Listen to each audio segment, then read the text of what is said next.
What's up guys, welcome back to the TK Tech video.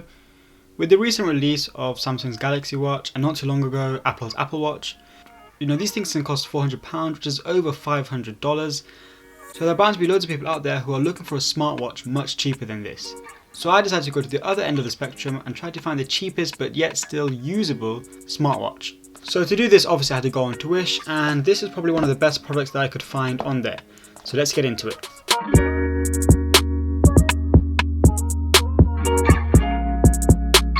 So I bought this watch for around £16 before shipping.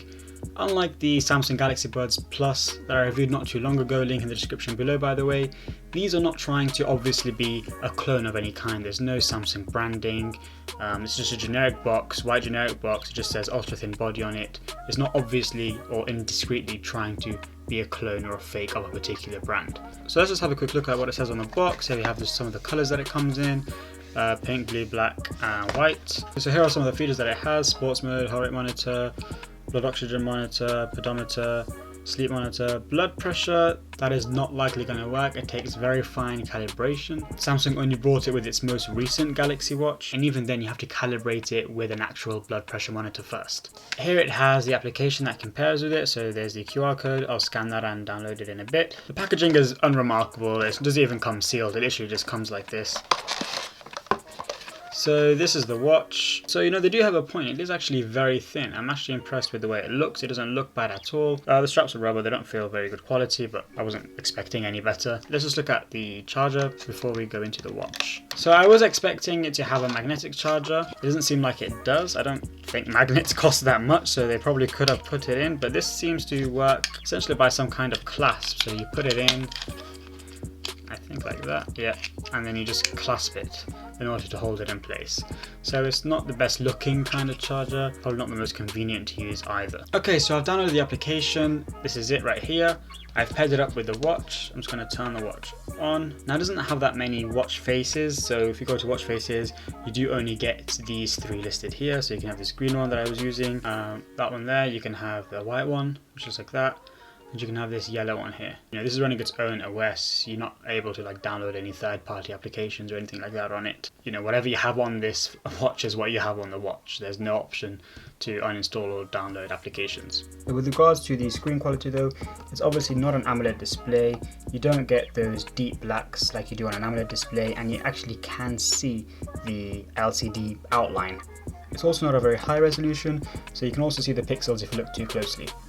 So there's one button on the watch on the side here. You click it and it turns the screen on for a couple of seconds.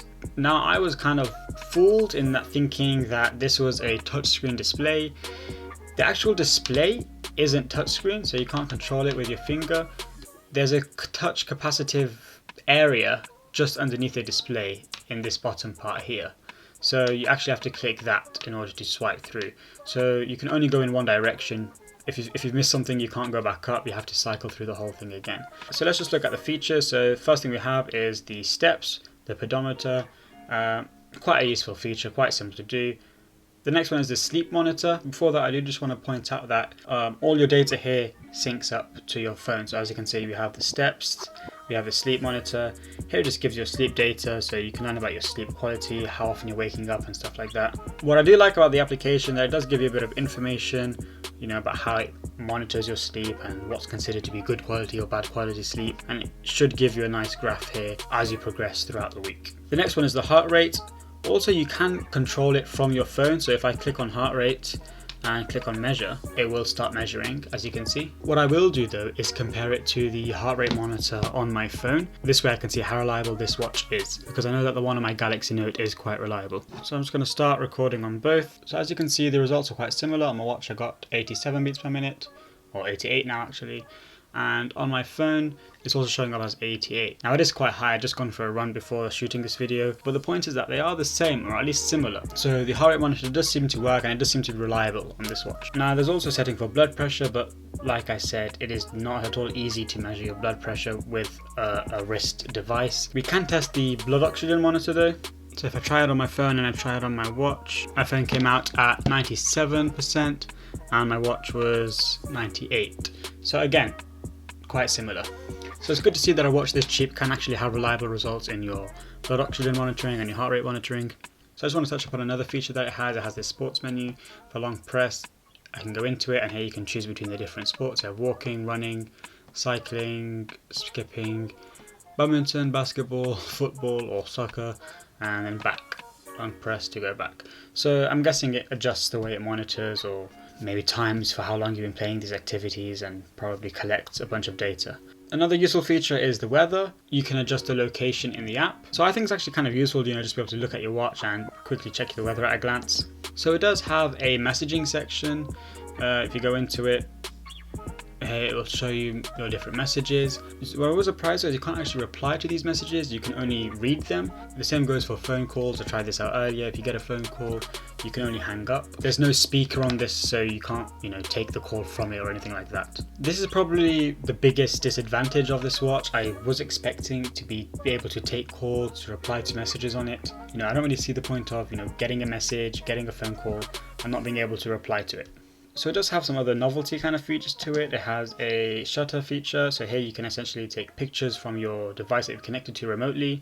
This is actually quite useful. You can imagine if you're in a group and you've set your phone up somewhere, being able to take the picture remotely could be quite useful. Another feature they have is player. This allows you to control any media, whether it's music or video, that you're playing on your device. I can pause, and then I can skip to the next track. Now again, this is the problem with it not being a touchscreen. You can't skip by clicking the skip button or pause by clicking the pause button. You have to click on that one area that you have at the bottom, scroll through the different buttons to the one that you want to press, and then hold and press in order to click that button. So it does have that extra step that's quite annoying.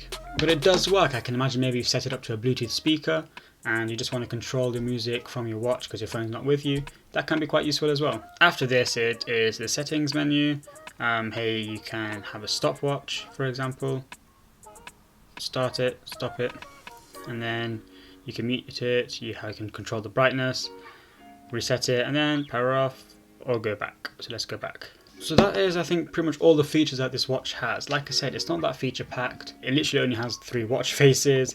It does have the basic monitoring requirements. I don't like the fact that you can't reply to any of your messages or your phone calls, but it does look quite nice. It is quite thin and it is extremely cheap, and the app that it comes with is a very clean, modern looking app. It's not glitchy in any way. It connected very, very smoothly. I like the design of it. I like the layout. I like that it gives me information. I like that it's very organized. I just wish that this watch had a touchscreen display. Just controlling with one tap at a time can be annoying, but that's what you get for £16. You can't really complain too much. So would I recommend it? Well, if the heart rate and the blood oxygen monitor weren't accurate and they didn't work properly, I would definitely just not recommend it. But there's no point really having a smartwatch or a fitness watch if it's not reliable. So the fact that those worked is a good sign. At the end of the day, you get your time, your weather, your steps, your heart rate monitor, your blood oxygen levels on one device. However, if you're looking for something to be able to message or take phone calls with, this is definitely not the one to go with. Overall though, the design of the watch is not bad. I do honestly like how thin it is. I don't like the charger though. I don't think it would have been that hard to put magnets on the bottom and just have it connect magnetically. But like I said, £16. So would you buy this? Right, if you like this video, give it a thumbs up. If you really liked it, hit that subscribe button. It honestly means a lot. I'll see you on the next TCAT Tech video.